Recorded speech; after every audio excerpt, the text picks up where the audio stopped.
Vous entendez? Qu'est-ce que c'est? C'est un avion? Non. Un oiseau? Attendez, non. C'est un drone. Oui, vous savez, cet engin volant qui devient de plus en plus utilisé pour faire de superbes vidéos. C'est parti pour un tour de drone.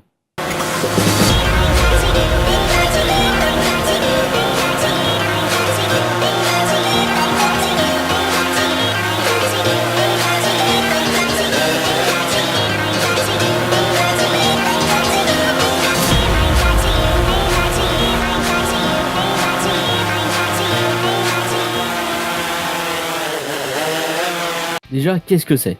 C'est un aéronef sans pilote à bord et télécommandé. Il peut avoir un usage civil ou militaire et a surtout commencé dans le monde militaire pour repérer et éliminer des cibles sans prendre le risque de perdre la vie d'un pilote. Ils peuvent emporter des caméras pour retransmettre en temps réel les images, des caméras infrarouges ou même un gyroscope afin de stabiliser la caméra lors du vol et aussi pour permettre à ceux qui vont visionner les images de ne pas vomir. Quoi qu'il en soit, nous allons rester dans le domaine du civil. Ce marché est actuellement en pleine expansion.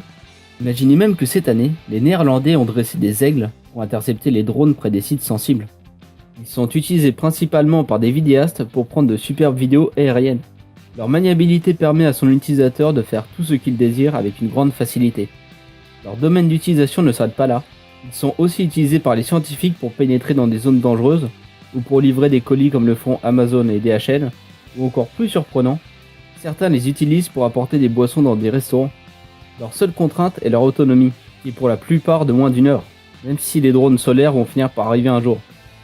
Faisons un petit tour des principaux drones existants sur le marché. Commençons par mon préféré, DJI.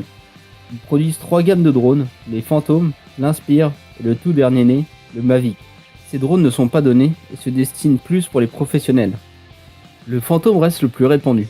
Il s'agit d'un drone avec caméra intégrée 4K pour le Phantom 3 Pro et le Phantom 4. Il est d'autant beau que performant et a une autonomie de 30 minutes pour le Phantom 4. Le Mavic quant à lui possède des pattes rétractables et pèse seulement 800 grammes, ce qui permet de le déplacer plus facilement. Il s'agit d'un fantôme moins cher et plus portatif, son poids l'empêchant de donner une aussi bonne prestation que son frère. On peut pas tout avoir. L'Inspire est le haut de gamme de DJI. Il est commercialisé à plus de 2000 € en 3 versions. Inspire One V2.0, Inspire One Pro et Inspire Raw. La caméra étant la seule différence entre les trois. Autant vous dire que pour ce prix, ils sont exclusivement réservés pour les pros. GoPro a aussi son drone, le Karma. Ils ne sont jamais à court d'idées pour utiliser leur caméra. Ils se positionnent contre le Mavic en étant portatif et léger, avec une autonomie similaire. Il emmène le savoir-faire des caméras GoPro, ainsi que de la stabilisation du Karma Grip, qui s'insère à l'avant du drone. C'est le savoir-faire de ce géant reconnu dans le monde, qui en fait un des meilleurs drones du moment. Le troisième acteur principal est Parrot. Il commercialise 3 types de drones, le Bebop, l'Air Drone et le Disco. C'est ce dernier qui m'a extrêmement surpris, car il a la forme d'un avion en plastique, avec lesquels on jouait petit, et se lance de la même manière. Il possède simplement une hélice à l'arrière, et l'utilisateur peut également utiliser un casque de réalité virtuelle pour se croire à l'intérieur du drone. Très immersif. Sa caméra n'est pas aussi performante car il filme seulement en 1080p, mais il atteint une autonomie de 1 heure. N'ayant pas d'hélice pour le stabiliser, il ne pourra malheureusement faire de vol stationnaire et ressemble donc plus à un jouet. À ces 3 constructeurs, on pourra trouver des alternatives qui seront moins chères et donc avec une moins bonne qualité d'image, comme le Unique Typhoon H ou le Exo Plus qui est un drone autonome, parfait pour se filmer lors d'une activité sportive sans avoir besoin de le déplacer. J'espère que cette vidéo vous a plu. Si c'est le cas, je vous invite à m'en informer avec un petit like ou un petit commentaire.